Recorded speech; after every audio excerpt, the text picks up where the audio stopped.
Okay, so last class we laid out our wormholes. If you drew with pencil, you are going to want to probably erase all that and then go over it with a fine point Sharpie marker and then erase it. Personally, I think it's easier probably just to draw it with the fine point Sharpie marker, but that is up to you. Today we are going to be doing some color blending. So I have trays of colored pencils. In each tray you should have pencil sharpeners. There are pencil sharpeners in the back of the room. However, occasionally those sharpeners like to chew up your pencil. Like you put it in and it's yay long and you take it out and it's like this long. That happens for two reasons. One, those pencil sharpeners in the back of the room are a little older and their blades are worn down some. But also, you know how Mrs. Turtle's always saying, don't tap your pencil on the table? That's because the lead inside the pencil gets broken when you tap it on the table and then you sharpen it and it falls out, and you sharpen it and it falls out. Can you guys see that guy?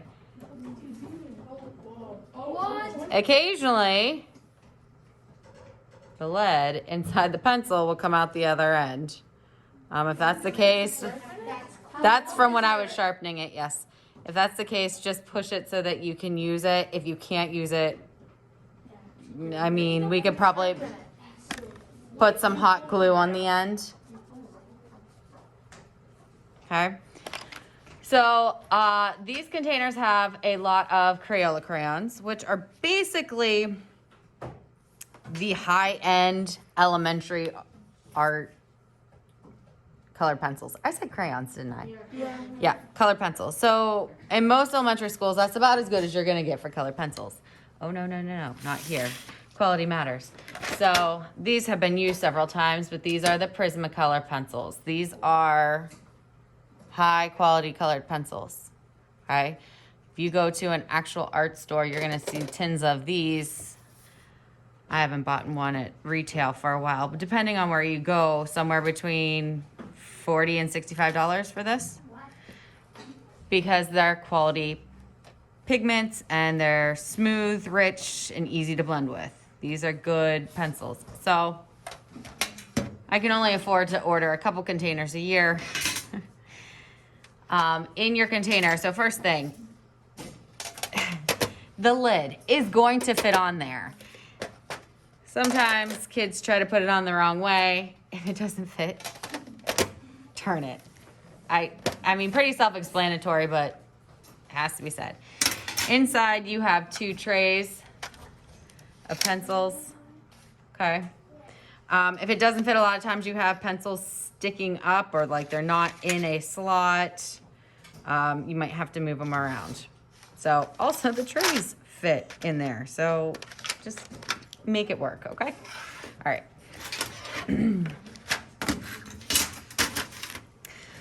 So let's get into some blending. I'm just going to pick a wormhole and show you how to do a little bit of a gradient blend here. All right, I'm gonna zoom in for this for you guys. Trying to find a large, I'll do this guy. Oh, and he turns into another one. Not doing that guy. All right, so every other loop or ring, however you wanna look at it, you are going to go light in the center and darker on the edge. So I'm gonna take my light and go ahead and make sure that I am coloring that in. I'm not completely cross-hatching this quite yet because we're gonna blend it.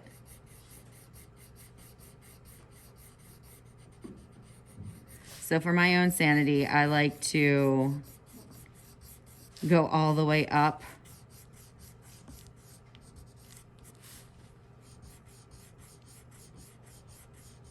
with one color before I try to like put the dark in there. So it might look something like this before you move on to your next one. I'm only gonna do a few here so that you get the idea.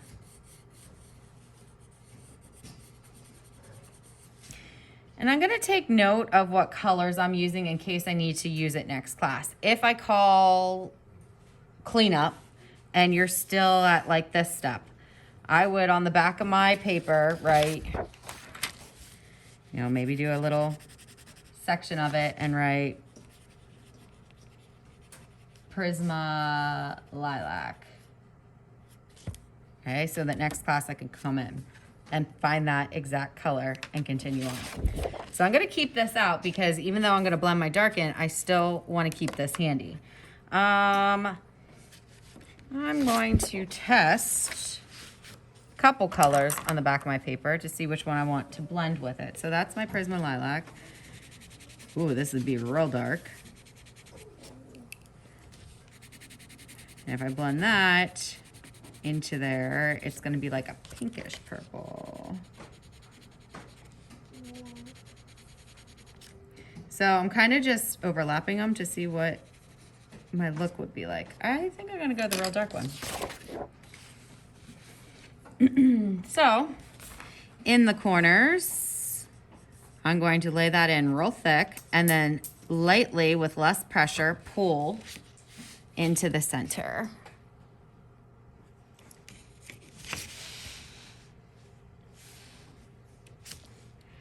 So lay it on real dark here.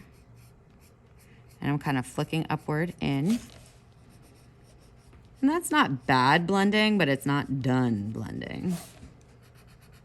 I'll show you what I mean.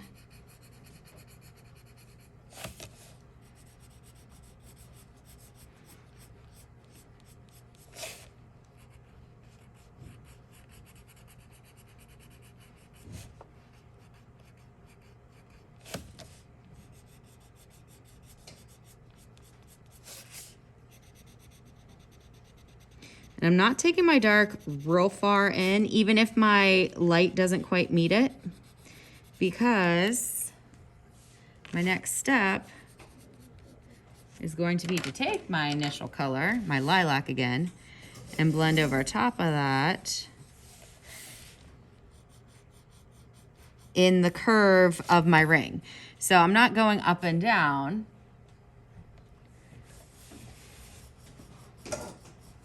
I'm curving it inward.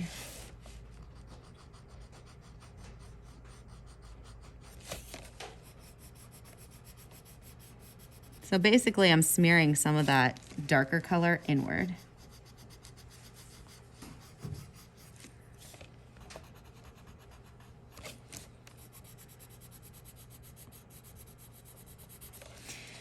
When you select your colors, you're gonna obviously wanna select colors that are going to blend together, not complementary colors, because then you would get a mucky kind of brown color in the middle. So either different values of the same color or ones that are next to each other on the color wheel. I want to show you very quickly, just like a black and gray.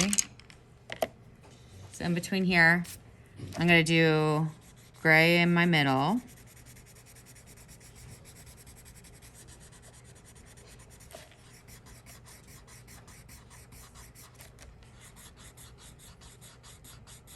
And as I think you probably have gathered, this first part where you're putting just the highlighted area down doesn't have to be perfect. And take my black, pressing hard at the edge, but like super lightly pulling it back in.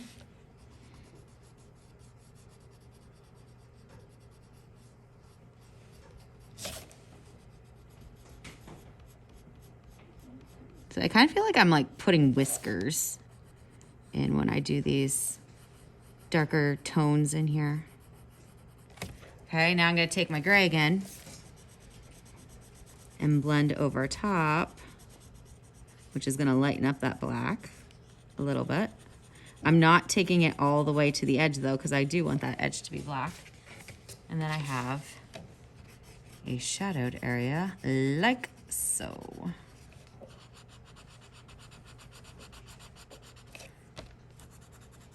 So there is a difference in your grays. However, if it was the end of class, I would want to check to see what this is. In this case, it's Cool Gray 30. And this is just a Prismacolor black, I would write that on the back black. I can't talk today, obviously. Write that on the back of your paper because there are different shades of gray in your container and you wouldn't want to start with the wrong shade come tomorrow. All right? Questions on what we are doing here?